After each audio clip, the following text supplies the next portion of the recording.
civil disobedience for the first time in our lives. Thank you for helping me learn how to do that, Clayton. And I welcome you here to tell us why we have to do some more of it. Thank you so much. Thank you for all your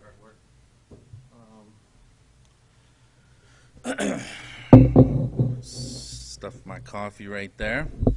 Well, good morning, everybody. It's a pleasure to see all your faces, and also good morning to everybody that's tuned in on the wide world web.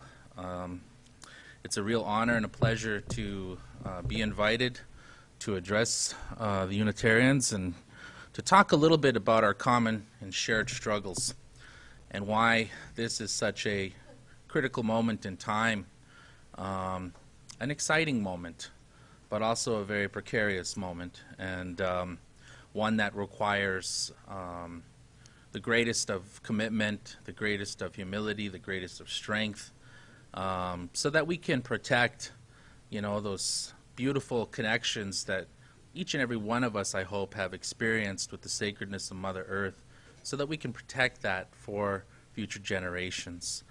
First and foremost, bonjour, danse, zongibene sianene tishnakas kanutotem. As mentioned, my Christian name is Clayton Thomas-Muller. I'm the Tar Sands campaign director with a group known as the Indigenous Environmental Network.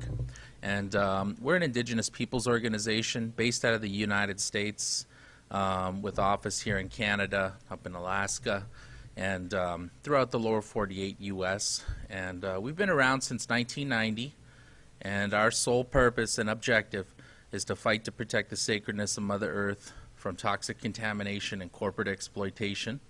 And we do this through a variety of methodologies, including, I think at our most core, approaching everything from a spiritual platform and really protecting and supporting our communities to protect the sacred home fires of our many and diverse traditions across Turtle Island, what we call North America.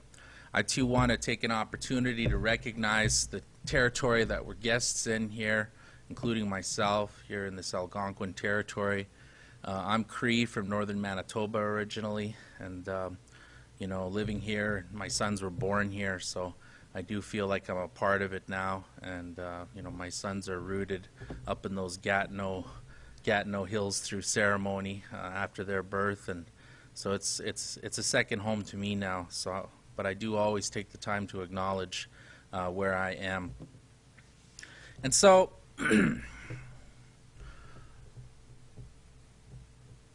we live in a time of incredible challenges, as I mentioned. You know, I often, when I talk with my grandparents, when I talk with, you know, my aunties and uncles, and when I think back to my own memories as a child, I'm amazed at how quickly things have changed. You know, I can remember when I was a little boy, it being Christmas and me being up in Nelson House First Nation up in Northern Manitoba and riding around in dog sled, and it was totally normal. And, you know, I'm 35 years old, and I can remember, you know, when my uncle got a skidoo, or a snow machine as they call them, that he was like the richest guy on earth, you know. He did some serious dough, and that was the fanciest thing ever. And I can also remember a time, you know, in my own life, as I look through the expanse of the 35 years I've been here on Mother Earth, and I can honestly say that, you know, the greatest wealth I've ever observed, experienced, encountered was really the incredible abundance of my own land in Northern Manitoba, you know, and spending time with my great-grandparents as a child, and, you know, eating berries till I just about got sick, you know, every day of the summer. You know, when we were hungry, pulling out nets from the lake and eating as much fish as we wanted, you know, being told to go get some chicken and going back behind our cabin. And I remember the trees being filled with, what are they called, partridges? You know, little spruce grouses. And I remember you just pop them up, boop, boop, boop, boop, boop, and they just fall and throw them in a pot. And, you know, just incredible abundance and wealth. And throughout my time, I've traveled across five continents on this planet. I've traveled through the halls where the most power in this Western society, this so-called dominant society, where their greatest powers are concentrated, whether it's Wall Street or Congress, U.S. Congress, or the halls of the European Union, or here in our own Parliament, on Parliament Hill, just down the street. And I have never seen the kind of just wealth that our sacred Mother Earth has provided us, you know.